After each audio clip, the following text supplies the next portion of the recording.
I'm going to talk pretty much without notes because I've got all this stuff in my head, having written this book, Movers and Takers, 150 years of Streatham and Brixton Chess Club. It's our 150th birthday. We like to think that we were established in 1871. There's a little bit of doubt about that, but that'll do for tonight's purposes. We celebrated it, obviously, with a birthday party, though we were all locked down at the time, so we had to have it on Tooting Common under a marquee, and thankfully it didn't rain.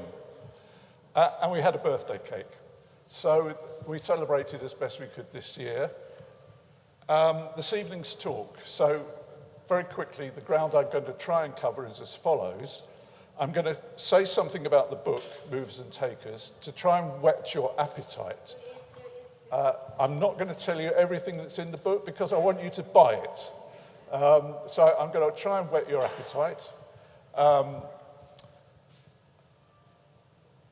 I'm going to take a little detour, not outside of Streatham, right to the edge of Streatham, or what was once upon a time Streatham. I'm going to go to Streatham Cemetery for kind of breaking news, you could say. Some new interesting stuff that I've found even since the book was written. And finally, a chess connection to St Leonard's itself, I hope. And I'm looking at John here to see whether he's got the piece of silverware. I haven't got access to the silver. Okay, so you'll have to imagine what I'm going to tell you about St Leonard's itself. Moving on, the club, as I say, its origins were actually in two separate clubs. Brixton Club in the north of the borough in 1871.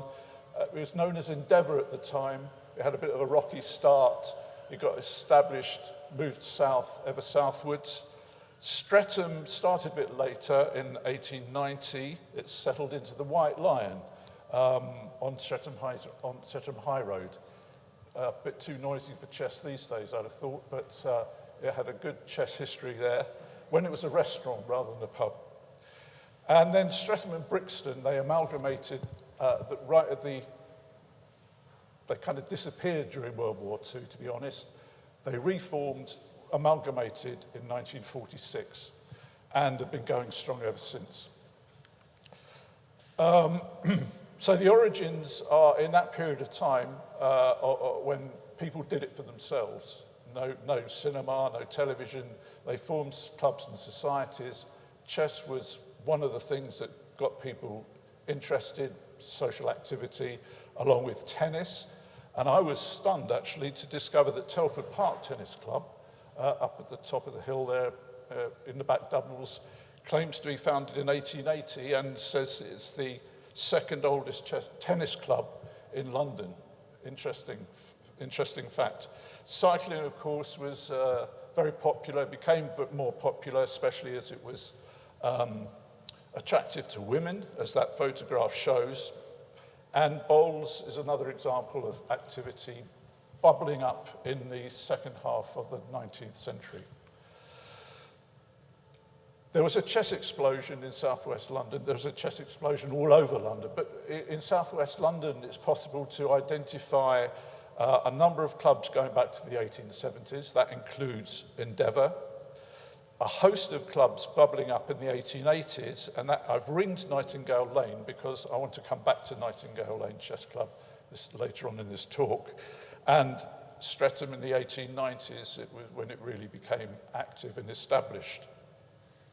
So a number of clubs. I mean, it's possibly a bit strong to call some of these outfits clubs. They could have been teams associated with a social institution or whatever, but a lot of activity in the second half of the 19th century. Now, Movers and Takers, the book, is the story of the club itself, and a local institution, you could say, along with the cricket club, of which Streatham Society has already published a history. So this is another one, another history of a local institution that sits alongside that one. I think we've joked about somebody ought to do the history of tennis clubs soon, but don't look at me, please. Something about not only the club, but the context in which it operated. The players, now this is not only players who were members of Streatham or Brixton Chess Club at the time, but blow-ins and blow-outs, people that passed through Streatham and Brixton who were strong chess players, found easy places to live in these parts, and a number of interesting characters which I'll talk about in a moment. And also, of course, it's an official history. So in the appendices, where all the boring stuff is, there's lists of officers, achievements, etc., etc. Just briefly, some thanks, especially to John Brown for his patience, the design and the layout, Mark Berry for his practical help, Graham Gower, who doesn't realise that I pinched a load of his stuff, to provide the context for the developments of the two clubs, and I'm grateful to you, Graham, for your lucid writing. Thanks also to members of the club, past and present. Richard Tillett's not here, Lila Tillett are not here, but without those two, it's possible the book might never have seen the light of day. Just very briefly, the long view of the club is, if you like this sort of thing, it kind of works on a 50-year cycle. It has its peaks every 50 years, it drops away, it rises again, it drops away. So in the 1880s, Brixton Chess Club was riding high. In the 1920s, it again was very successful.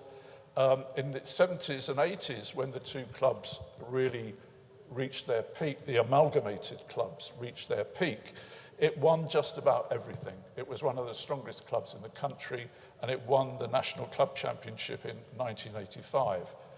So we can look forward, if that law of history works, to further success in the 2020s and 2030s. We keep our fingers crossed.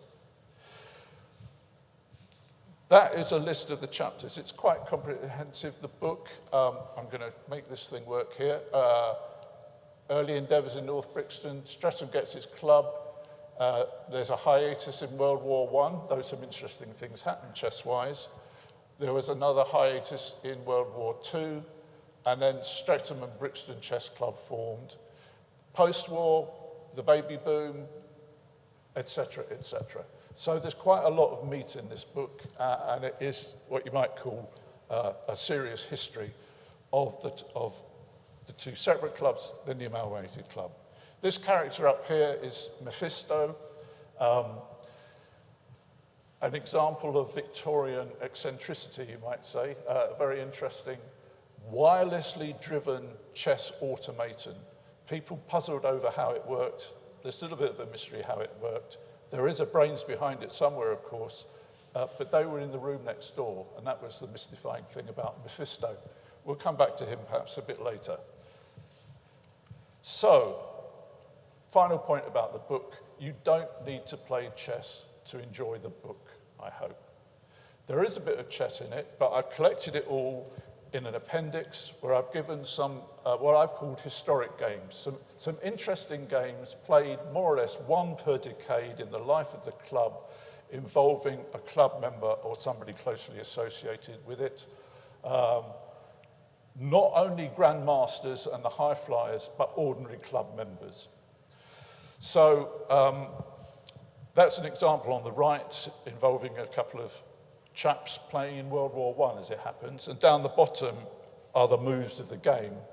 I remember showing one of these things to an uncle of mine when I was a schoolboy chess player, and he said, well, to me it looks like a knitting pattern, and he's not far wrong. Okay, so just a kind of, I'm almost tempted to say sex it up a bit. I've picked out some of the characters who kind of almost sometimes with walk-on parts appear in the book. There's an artist who caught the eye of Queen Victoria, Sir Wyck Bayless, and I'm going to come back to him because a very interesting character. A campaigner male for women's suffrage, a very strong chess player who lived in Brixton, member of Brixton Chess Club at the time. Several rogues, just to make it interesting, including a chessboard rogue, Fred Deacon, an embezzler who was unfortunately the treasurer of Streatham Chess Club at the time, and Jabez Balfour, who some of you will know, about whom some will know, I'm sure, but I'll come back to Jabez in a moment. Let's just have a look at these very briefly. Herbert Jacobs, a Whitby Barris, a barrister, successful barrister throughout his life, long life, a very successful amateur chess player, one of the strongest in the country, and a would-be MP in the 1910 general election when he stood on a women's suffrage ticket. As a male, it was a male suffrage, male voters only, but he was a campaigner for women's suffrage and kicked off the Men's League for Women's Suffrage in the early years of the 20th century. He married in 1888 Agnes Larkham, and I've dropped a C there, a concert vocalist and voice coach. You might say they met over the chessboard. She wasn't as strong as Herbert Jacobs, but they shared a love for composing chess problems, which was a very Victorian thing. They married in 1888. She was also a feisty suffragist, took to task the government for their failings over suffrage, and they made a happy marriage, and produced a granddaughter. Down the line, there was a granddaughter, the daughter of their marriage, if I'm making myself clear, Joy Larkham, a name I wonder if you are familiar with. Those of you that are gardeners will know the writings of Joy Larkham. She's alive and kicking, lives in Ireland. One of the delights of writing this book is that I've tracked some of these characters down. Joy Larkham, because I wanted to know, have you got any chess memorabilia from your grandfather, Herbert? She said, Herbert Jacobs was a strong chess player. I never knew anything about that. Fascinating, tell me more. And we exchanged Christmas cards. She's coming over to the Garden Museum later this year. I hope to provide them with her archive, and I hope to meet her. Lovely lady. Now, Jabez Balfour, have you heard of him? The sometime mayor of Croydon, an MP, a member of the Croydon Chess Club who actually managed to beat Herbert Jacobs in a simultaneous display, you know, where the strong player runs around the boards and plays several people, as it were, simultaneously. For some reason, this simul played in Brixton.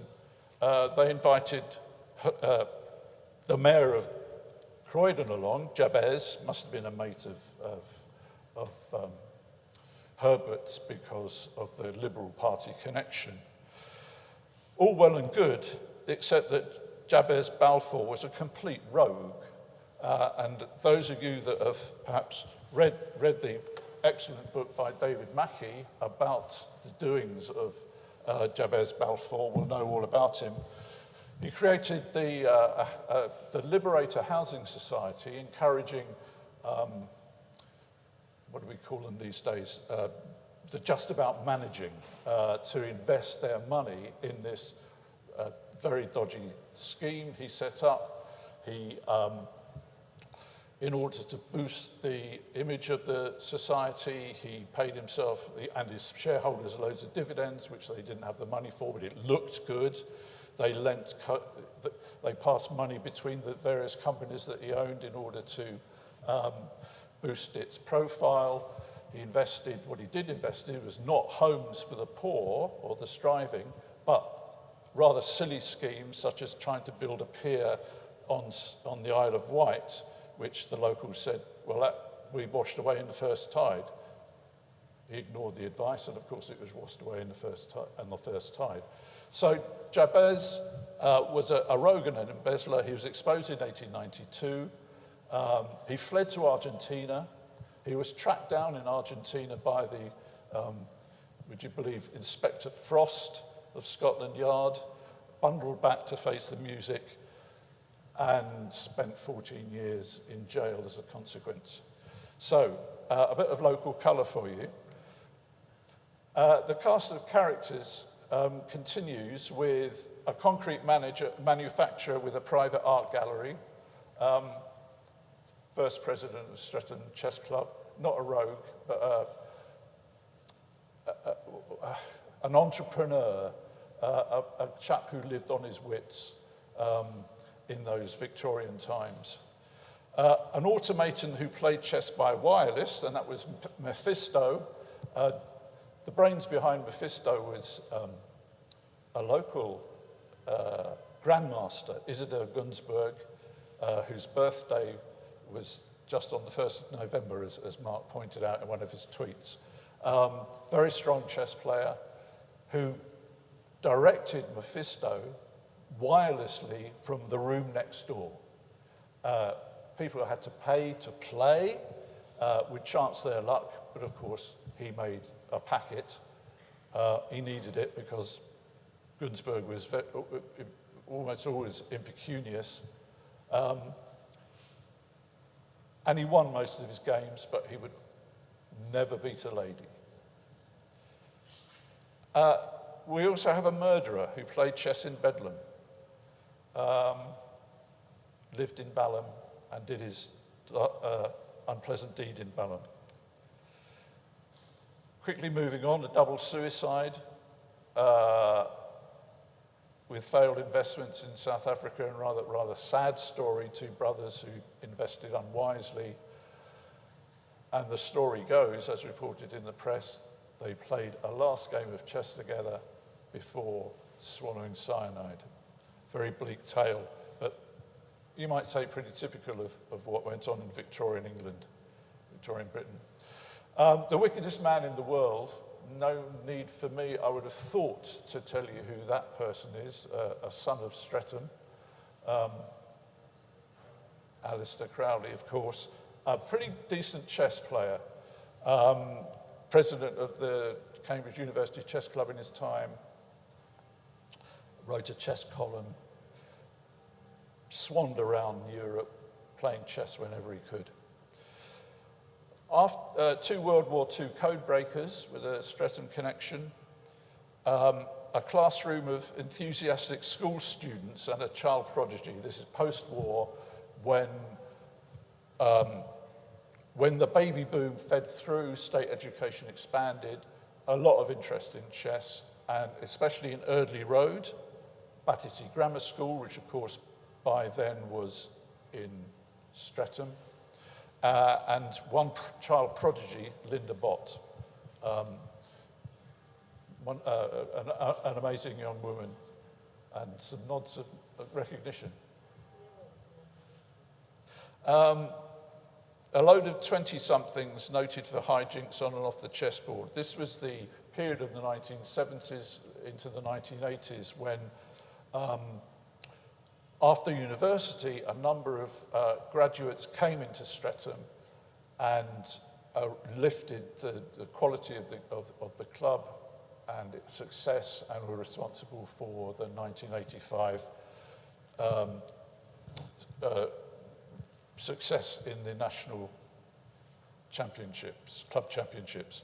And a pantomime dame, you'll be interested to know, and a Z-Car actor who was a recent secretary of the club, Chris Baker. My editor, Richard Tillett, told me to take out the gag that possibly Chris Baker was as a pantomime dame, was maybe the only cross-dresser in the club that we ever knew. But it's not in the book. So I'm gonna take a little swerve away from the book, which I hope I've whetted your appetite for. It's on sale, £12.50. It's a bargain. It's a bargain. It really is. And I'm going to talk about the removed and the undertaken of Streatham Cemetery, if that's not too corny. You'll know about the historic parish of Streatham, of course. It's not, as it is now, that bit that we call Streatham, historically it goes much further afield, and I'm indebted to Graham Gower's writing on this, and I managed to find a map on the internet of the historic parish of Streatham. It's not very clear, but it's clearer here. And you can see that it spreads from Streatham heartlands that we know today, right across up into Balham and over into what's called Upper Tooting. And that's where you find Streatham Cemetery. There. Right across in that finger that sticks out from Balham and Upper Tooting. So it's known locally as Streatham Cemetery, and it's part of your patch, you might say. There's an 1852 parish boundary marker still standing where at least it was a couple of years ago. I mean, whatever they're doing to the Springfield site now, I've no idea, but it was there a couple of years ago. I'll show you where it is. Oh, sorry.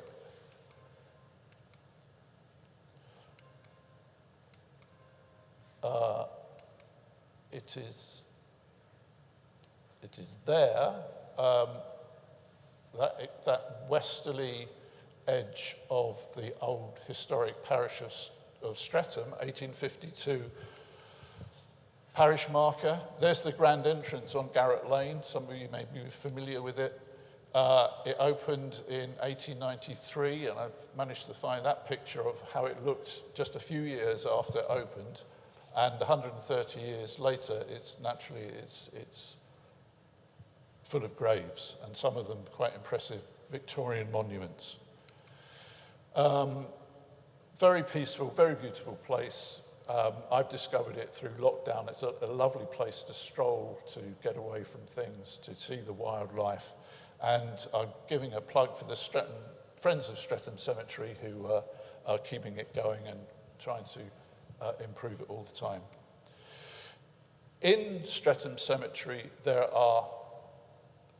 I'm aware of, there are 6 notable chess players. And I've built the rest of this talk around those historic chess players. These 3 are in the old Victorian part of the cemetery, as is William Marshall.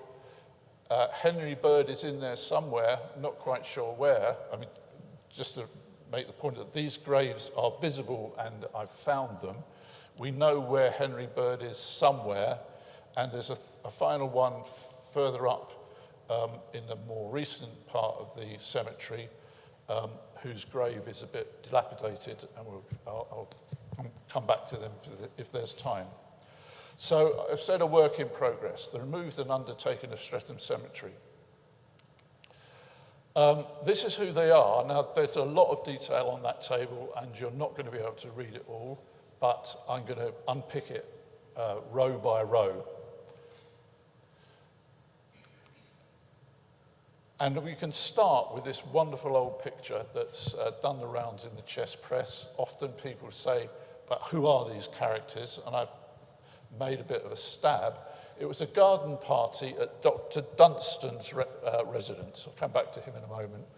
At 282 Balham High Road in 1981. And it was to honour William Marshall, who's one of my, one of the 6 dead of Streatham Cemetery. Garden parties were the thing to do in those days, especially when they had big Victorian houses and big Victorian gardens to go with them. William Marshall, by the way, whose garden party, who was honoured in this garden party, was the secretary of the Nightingale Lane Chess Club. He played a bit for Brixton. He was a strong amateur. He was just played for the delight of playing. He lived in Culverden Road, Balham. And the garden party in the home of Dr. Robert Dunstan was there. Now, this is Balham High Road, This parade on the right-hand side, Queen's Parade, still stands. These houses on the left have gone, and this is now a block of flats. But on this old map from 1895, that's where the garden party was held. And here is Robert Dunstan with his son, Walter. And what is curious, if you look closely, another physician and surgeon here, another one here, another one here, and a dentist at the bottom. A street full of doctors, or, I don't know, a consultation of doctors? Would that work, maybe? I thought a prescription of doctors, but... curiously enough, if you walk down this stretch of Balham High Road now, on the left is Trinity Health Centre, where my doctor is, and a bit further up is Balham Health Centre, Balham Park Health Centre. So it's still got a health legacy, you might say. So Nightingale Lane Chess Club was quite an interesting outfit, actually, I think, moving away from Streatham and Brixton Chess Club, if I may. It was established in 1885. It limped on a bit when William Marshall, who was honoured with Dr. Dunstan's garden party for his 15 years service, it fizzled out when Marshall died sadly on North Dulwich Station, dropped dead for no apparent reason, in 1919.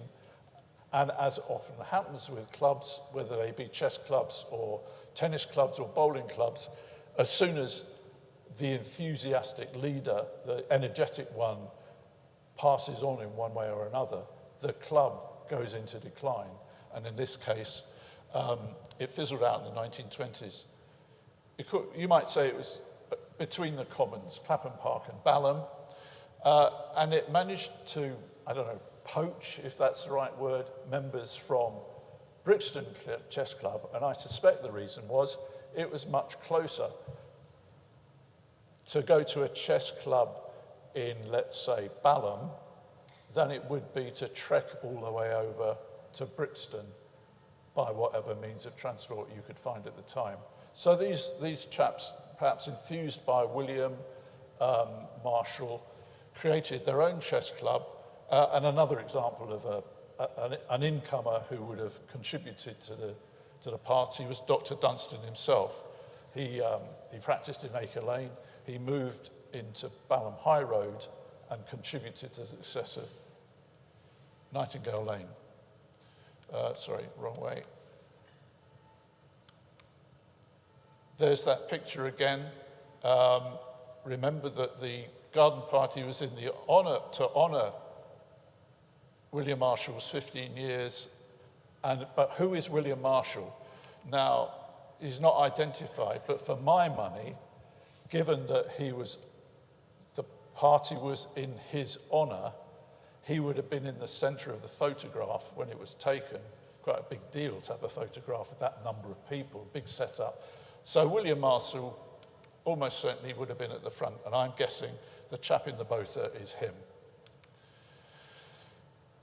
There's his grave in Streatham Cemetery. So back to this map again. We've dealt with William Marshall there, prominent grave, and I'm going to move on now to some of the other characters, including the very important, so I'm convinced it's Wyck Bayless, not Wyck Bayless, so Wyck Bayless, who was knighted in 1897, Queen Victoria's Jubilee.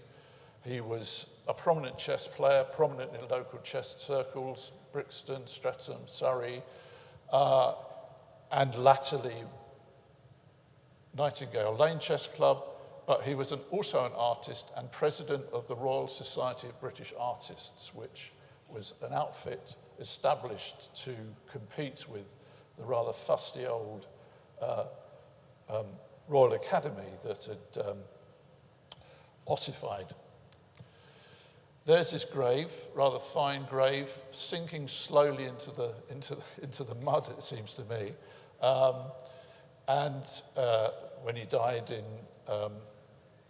1906, was it? 1906, a huge society wedding, reported in the Times, attendance especially from the art world, included Alma Tadema. Anyone familiar with Alma Tadema? And many others. So he was an all-round kind of doer, and not do-gooder, but a mover and a shaker. How about that? Mover and a taker even. Surrey County champion, member of the Clapham Cycle Club, a Liberal supporter, supported especially the Reform Club in Clapham High Street, which was created in the late 1880s, I think, if I'm right. He was a diocesan councillor, an antiquarian, and famously an after-dinner speaker, much in demand to answer the loyal toast or the toast of the guests. Dinners in those days were big business. And to my money, that is looking back at us quizzically over the years, looking at the camera as if to ask what on earth is going on here. That is Sir Wike sitting opposite William Marshall. This is what he painted. He painted churches. He painted churches and he painted cathedrals. That was his thing. In meticulous detail. His father was an architectural historian himself, and he painted away. Here's another example, Ely Cathedral. He painted cathedrals, mainly on the continent, I have to say. The nearest I've got to Streatham is Ely. I was rather hoping I'd find an example of St. Leonard's Church, perhaps, but not to be done. Two examples of his work in the Museum of Croydon. The previous one being a case in point, St. Peter's Church, Louvain, Belgium.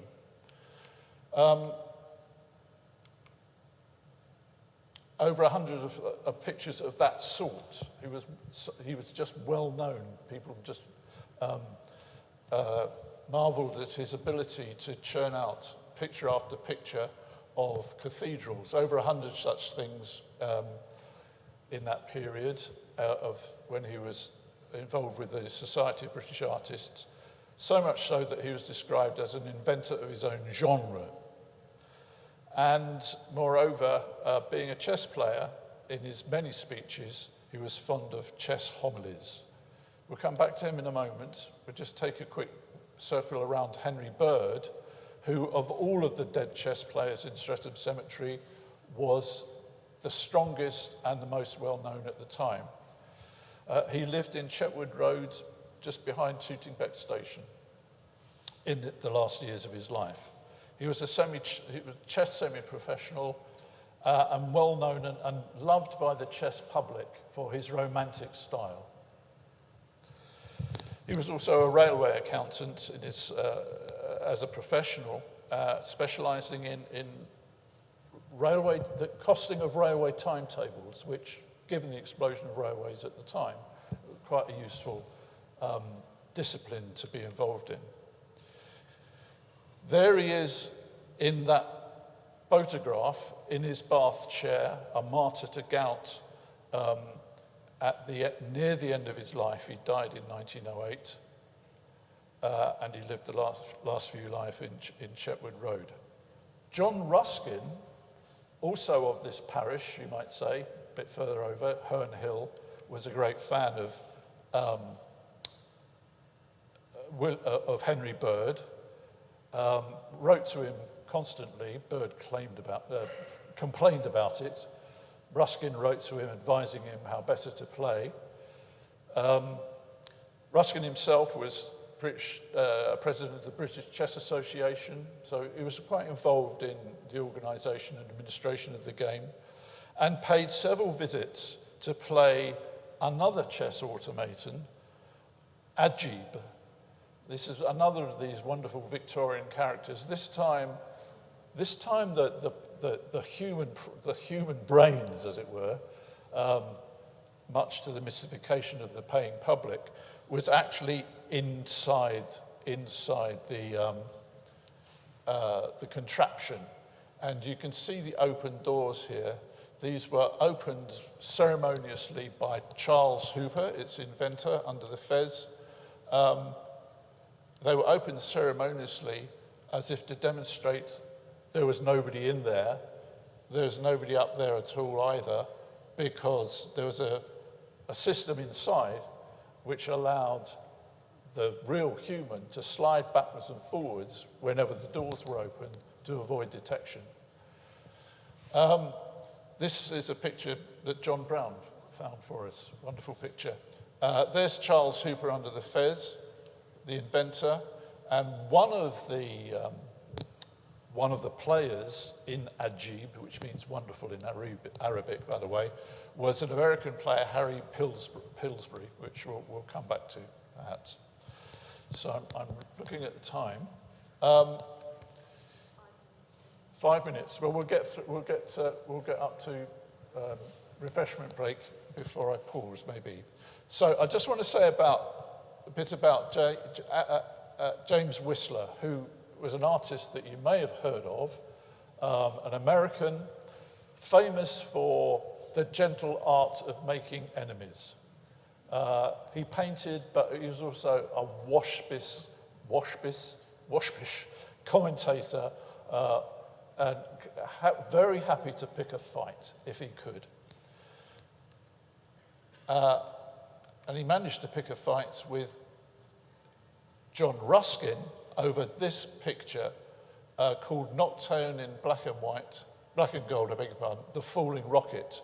It's actually, you have to be careful how to describe it, not a representation, not a picture of, but an evocation, perhaps is the right word, of a firework display at Cremorne Gardens. Now, I think last year you had a talk about Vauxhall Gardens. Some of you may remember it, an online talk. Fascinating stuff. This was another one, slightly down market, more down market, on the other side of the river, near Lotts Road Power Station. And there's a vestige of it remains in a public park, a small public park by Lotts Road Power Station. Cremorne Gardens,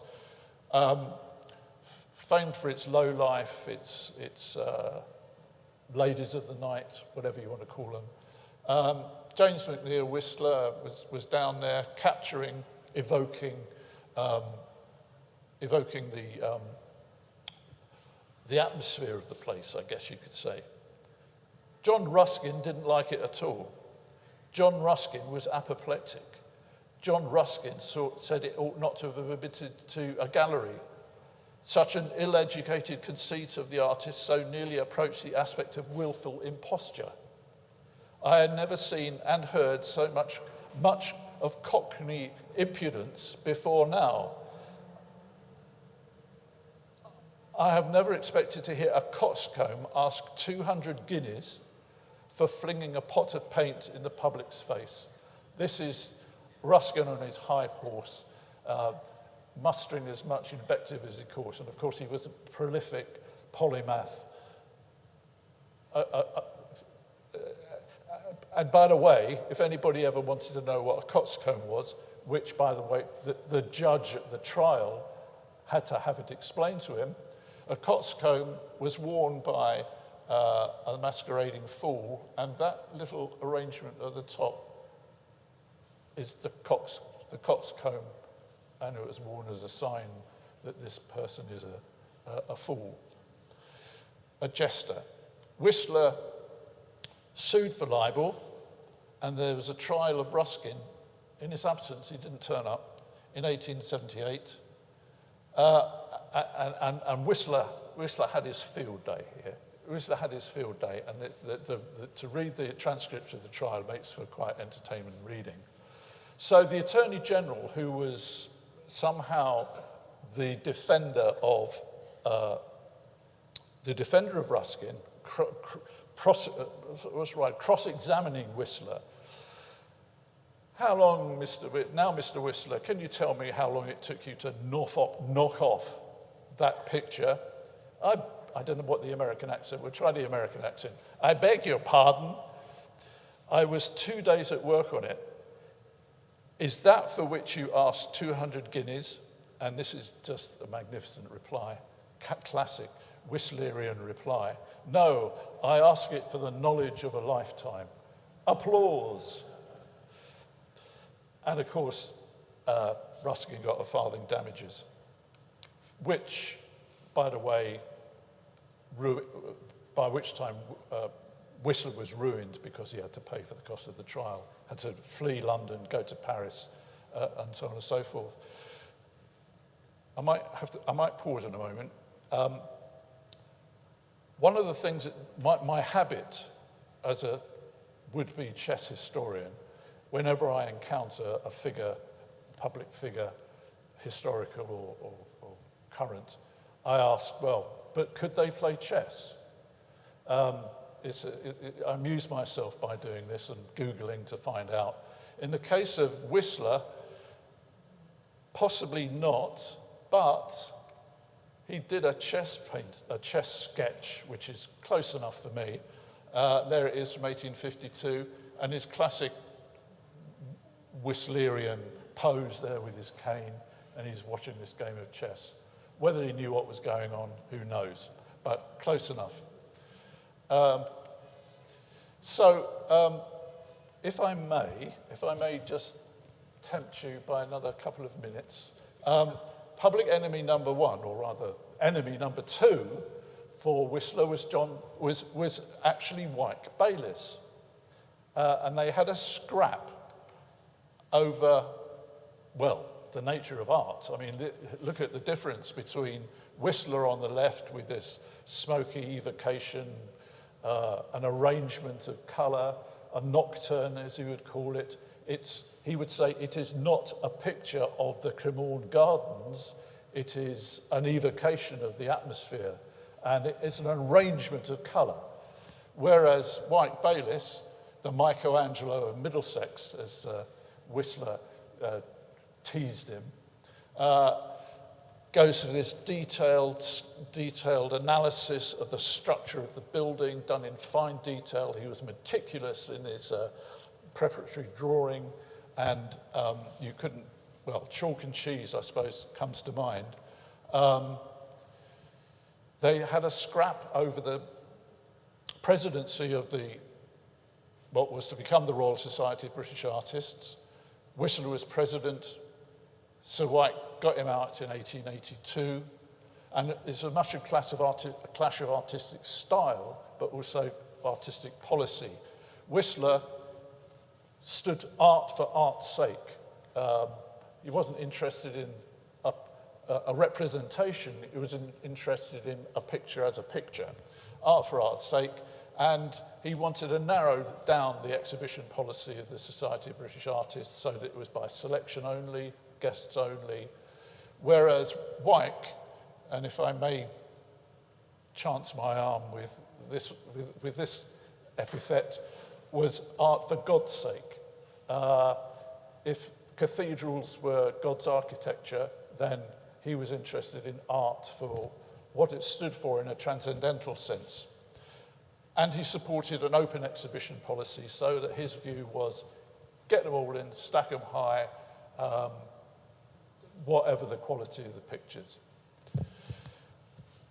And Bayless, though, magnanimously always claimed that whatever Whistler's teasing and veiled insults, he never made an enemy out of me. And so I'm going to now pause because the president is asking me to stop. So I'm going through the dead chess players of Streatham Cemetery.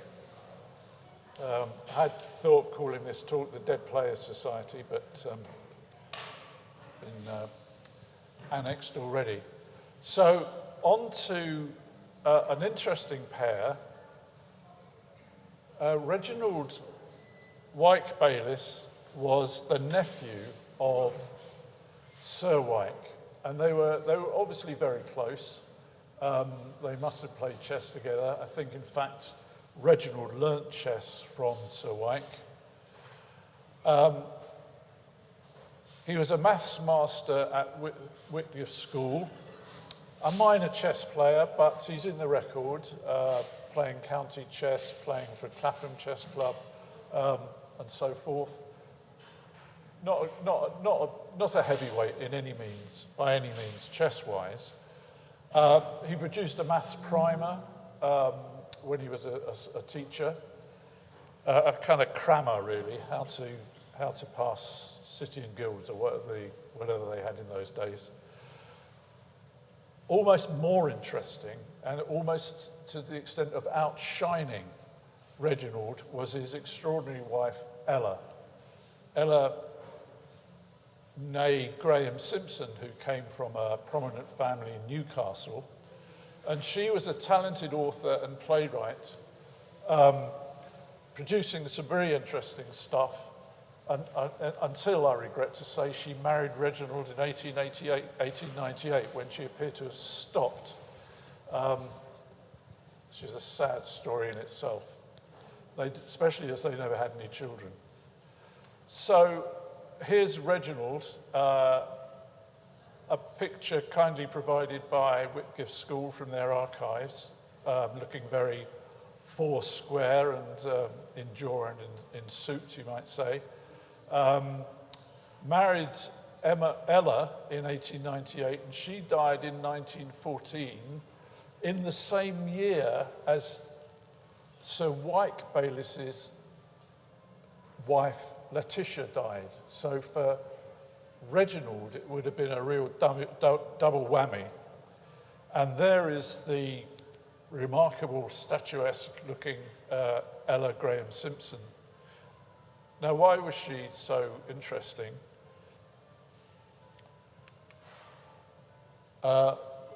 Well, I think the grave inscription says it all. This would have been installed by Reginald himself. It stands very proudly in the Garrett Lane edge of Streatham Cemetery, in loving memory of Ella Bayless, author of many poems, humorous songs, prose essays, and children's operettas. Her grace, wit, and sweetness charmed all friends. The Ballad of Denton Hall proved her vigour. Now, we'll talk about the Ballad of Denton Hall in a moment. The inscription goes on, eventually it becomes illegible. So she wrote many operettas for children.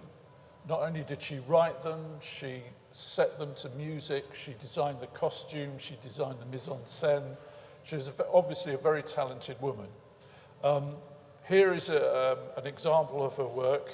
It's from The Demon's Spider, a nice spider, kind of nice Halloween references there. And it's a pretty soppy tale, to be perfectly honest, a kind of children's nursery rhyme. The demon's spider comes along to gobble up the fairies. They gang up on the demon's spider and show him off. And the queen of the butterflies leads a merry dance towards the end. So, it's a pretty soppy old tale, but Victorian audiences, especially kids, would have loved it, and she was applauded to the rooftops. However, the Ballad of Denton Hall is altogether a darker tale, though she contrives a happy ending nonetheless, and it is based, this is Denton Hall, just outside Newcastle. She picks up a 17th century story of the goings-on at Denton Hall, and it actually is a ghost story. And I was absolutely delighted to discover a ghost story associated with Streatham Cemetery. With a happy ending, perhaps. It was based on a yarn from the 17th century when as I'll try and explain, there was a sisterly rivalry over Francis, the son of the Lord of the Manor, who had two sons, and he would invite eligible and promising young ladies up to the hall to spend time, would you believe, hoping that one of his sons would fall in love. And indeed, he and Fair Margaret, one of the two sisters, did exactly that, much to the chagrin of Margaret's sister Barbara.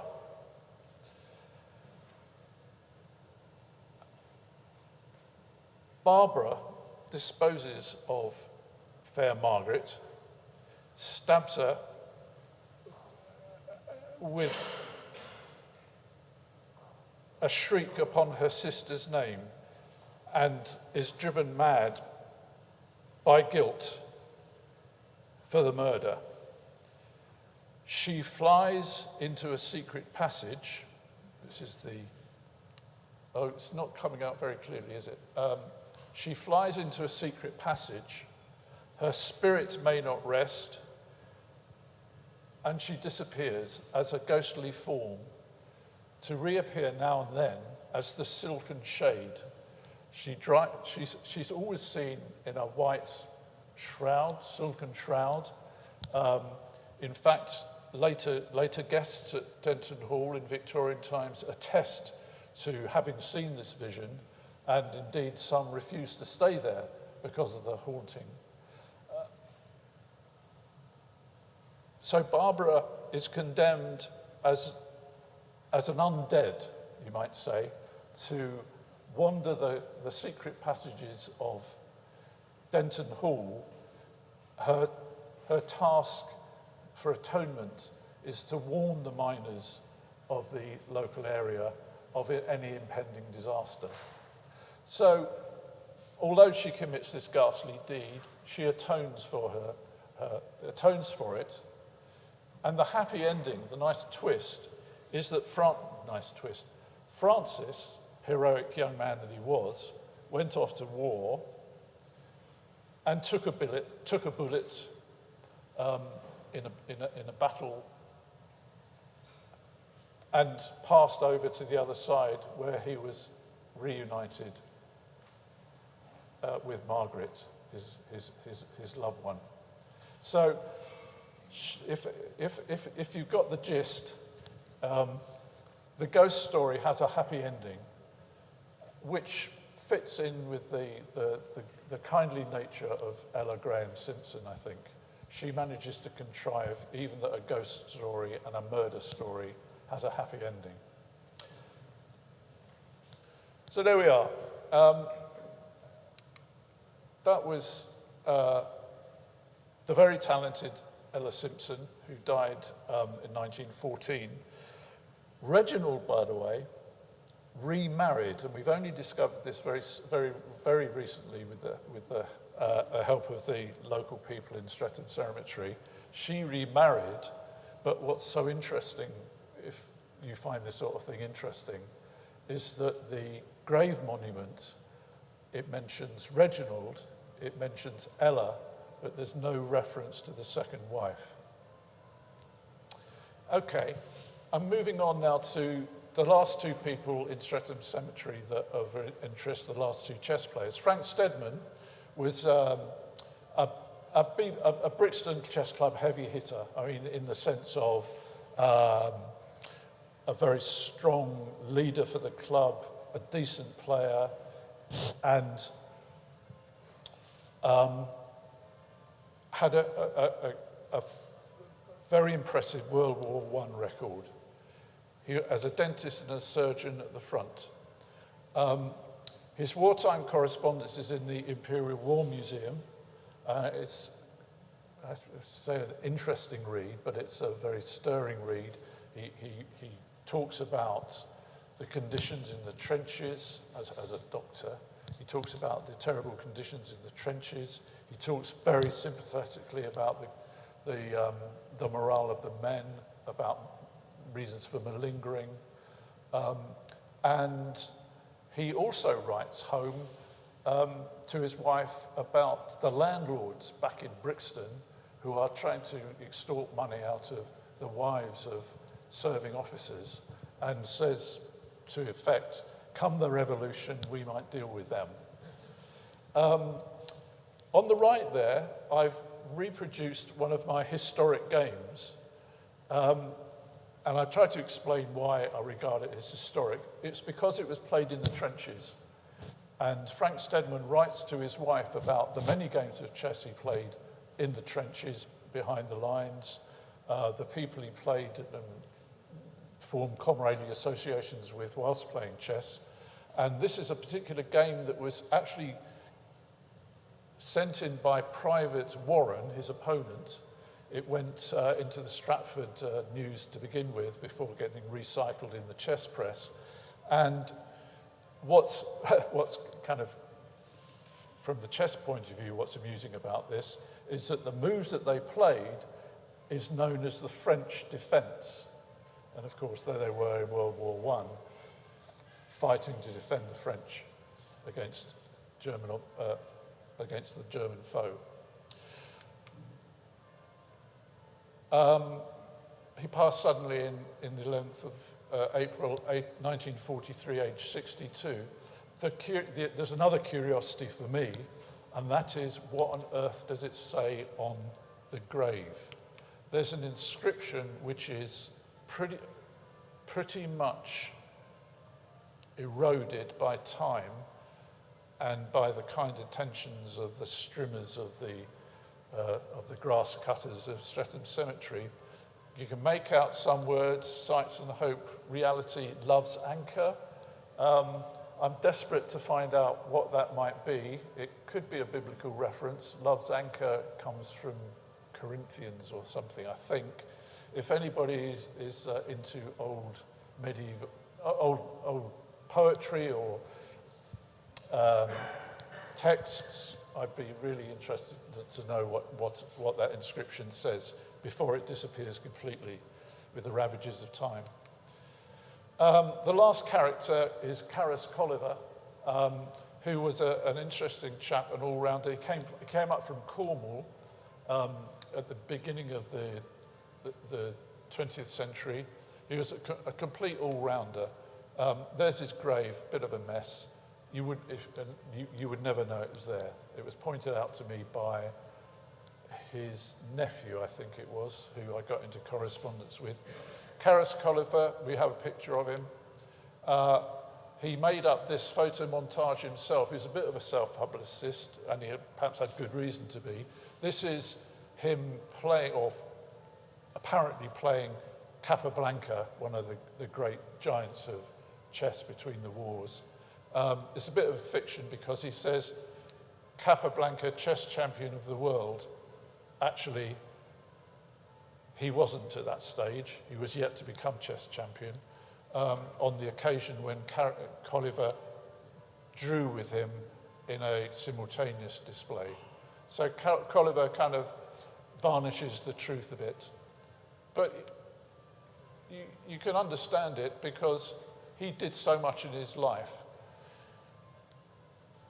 He dictated his reminiscences in 1945, just before, a few years before he died. I got a copy of this from his nephew, who kindly agreed that it could be published. And you can see the sorts of things that Colliver got up to. He started off in Cornwall with hurling the silver ball. This is in a town called St. Column, where they had this kind of melee of rugby stroke Eton Wall game. I don't know, two tribes of young men pushing this ball up and down the high street, and afterwards they went to the local hostelries and got blind drunk. He broadcast about it on the BBC in 1936. He was a champion drafts player, and I mean seriously strong drafts player. He invented his own handicapping system for drafts, which is still in use today. He was a bowls champion indoor and out, and there on the right-hand side, you can see that he was a member of Belmont Bowling Club in Streatham, And further down, he played for England versus Scotland twice. He was, and the press say, although Colliver didn't quite admit to all of this, he was a good game shot, a capital swimmer, no stranger to billiards, an excellent Lord tennis player, a prominent skater, a first-rate hockey player, and to cap it all, he played the church organ locally too. So, a bit of an all-rounder was our Caris. And it's just a shame that his grave in Streatham Cemetery is in such a mess. Finally, and this is where we finish, finally George Albert Phelps lived a long life, and a long life as a chess player and a chess administrator, both at local, regional and national level. At his prime, he was one of the 10 strongest chess players in London. And he was, in his obituaries, he was praised as an epitome of a Galsworthian late Victorian gentleman. I've never read Galsworthy, but I take their word for it. And he was regarded kindly as the W.C. Grace of chess. Now, you may wonder what that means. W.C. Grace was a dominant cricketer in his prime. When they say he was the W.G. Grace of chess, did they mean that he hit the opposition for 6? Did he play that Phelps played with a straight bat? Or that it was broad in girth. Looking at the pictures the only picture I've got of Phelps, he doesn't look exactly tubby to me. Oops, sorry. Oh dear. I've